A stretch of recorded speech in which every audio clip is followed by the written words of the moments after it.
ഒരു 1.5-2 വർഷം മുമ്പൊക്കെ നമ്മൾ വീട്ടിലോട്ട് കടന്നു ചെന്ന് കഴിഞ്ഞാൽ ഈ വീട്ടുകാരുടെ മുഖത്തൂരി അത് കടന്നൽ മുത്തിയ ഭാവമാണ്. നമ്മളെന്തോ തെറ്റ് ചെയ്ത പോലെ. വേറൊന്നുമല്ല, അവർ TV സീരിയൽ കണ്ടുകൊണ്ടിരിക്കുമ്പോൾ നമ്മൾ കടന്നു തന്നാൽ ഇഷ്ടപ്പെടുന്നില്ല. എന്നാൽ കാലം മാറി. ഇപ്പം റിയാലിറ്റി ഷോയുടെ കാലം. വീട്ടിലോട്ട് കടന്നു തന്നാൽ വീട്ടിൽ ആരും ഉണ്ടാവില്ല, ഒക്കെ റിയാലിറ്റി ഷോയ്ക്ക് പോയിരിക്കുക. തിരുവോണത്തിൻ്റെ അന്ന് മാവേലി വന്നപ്പോൾ വരെ സ്വീകരിക്കാൻ വീട്ടിൽ ഒരു മനുഷ്യനും ഇല്ല. ആട് കിടന്നോടത്തി കൂടെ ഇല്ല. എടോ ഡൂപ്പേ, പള്ളിയില് കൂട്ടമണി അടിക്കണ്ടല്ലോ. ഇടവകയിൽ എന്തോ അത്യാഹിതം സംഭവിച്ചിട്ടുണ്ടെന്നാ തോന്നണേ. സംശയിക്കണ്ട, ആരുടെയെങ്കിലും വെടി തീർന്നിട്ടുണ്ടാകും. അങ്ങനെയൊന്നും പറയല്ലേ ഡൂപ്പേ. ഒരു മനുഷ്യന്റെ ജീവൻ പോയ അയാൾ മരിച്ചു എന്ന് പറയും. രാജാക്കന്മാര് മരിച്ച നാട് നീങ്ങി എന്ന് പറയും. വലിയ വലിയ മുനിശ്രേഷ്ഠന്മാരൊക്കെ മരിച്ച സമാധിയായി എന്ന് പറയും. തിരുമേനി, അങ്ങനെയാണെങ്കിൽ ഞാൻ മരിച്ചാലോ? ഒരു ശല്യം തീർന്നു പറയും.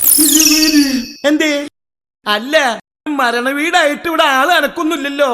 എന്റെ പൊന്നു മാവേലി, ഇപ്പോ സകല TV ചാനലുകളിലും റിയാലിറ്റി ഷോ നടക്കുന്ന കാരണം വീടുകളിലൊന്നും ആരും ഇല്ലാതായി കേട്ടോ. ആണോ? സത്യമാണേ. ഇയാളുടെ ഭാര്യയാണെങ്കിൽ മഹിളാരത്നമാകാൻ വേണ്ടി പോയിരിക്കുകയാ. വിളിച്ചു ചോദിച്ചപ്പോ പറഞ്ഞു മേക്കപ്പിലാണ്, ഇപ്പൊ പായ്ക്കപ്പാകാതെ വരാൻ പറ്റില്ല എന്ന്.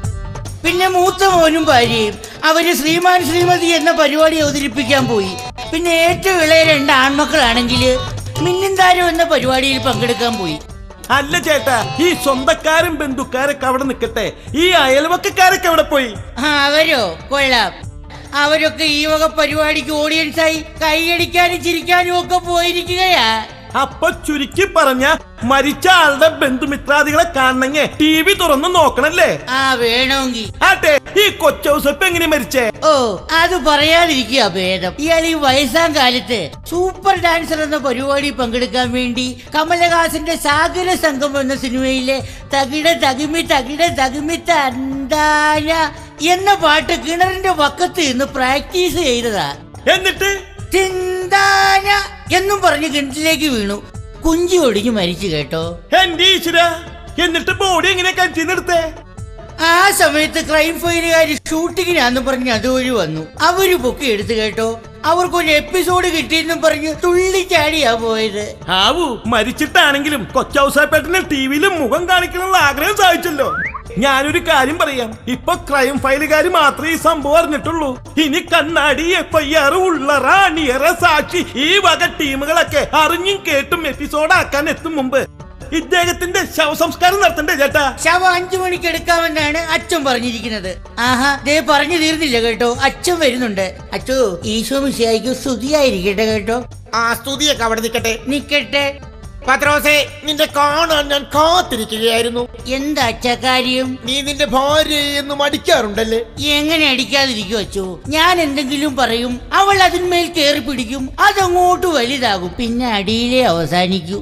കർത്താവേ, ഈ മരണ വീട് ഒരു അവാർഡ് പടം കളിക്കുന്ന തിയേറ്റർ പോലെയുണ്ടല്ലോ. ഒരു മരണ വീടിന്റേതായ യാതൊരു ആഘോഷവും ഇവിടെ കാണുന്നില്ലല്ലോ.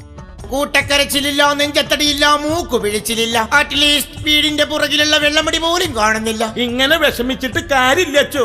ഈ വീട്ടിലുള്ളവരും നാട്ടുകാരൊക്കെ ഓരോരോ TV പരിപാടികളിൽ പങ്കെടുക്കാൻ പോയിരിക്കല്ലേ?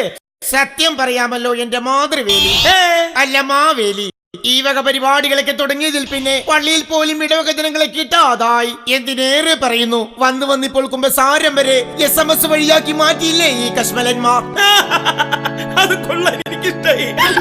കർത്താവേ, സമയം 3 മണി കഴിഞ്ഞല്ലോ. ഇനി ഒട്ടും വൈകിക്കണ്ട. പരീതിനെ നമുക്ക് പള്ളിയിലേക്ക് എടുക്കാം. പരീതിനെയോ? അല്ല, പരേതനെ. അല്ലച്ചോ, അപ്പൊ പ്രാർത്ഥന ഒന്നുമില്ലേ? അതൊക്കെ ഓണ്ടവേ ചൊല്ലാം. തൽക്കാലം ബോഡി വേഗം എടുക്കാം.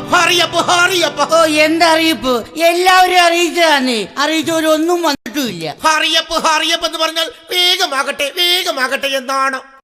അതെ, അച്ഛനെന്തിനെ ഇത്ര ധൃതി വെക്കണേ? ചടങ്ങ് പറഞ്ഞിരിക്കുന്നത് 5 മണിക്കല്ലേ? സഹോദരാ, മഹിളാരത്നം പോലുള്ള പരിപാടികൾ നടത്തി എല്ലാ ചാനലുകളും സ്കോർ ചെയ്യുന്നത് കണ്ടിട്ടാ ഞങ്ങളുടെ ചാനലും അതുപോലൊരു പരിപാടി ആസൂത്രണം ചെയ്തിട്ടുണ്ട്.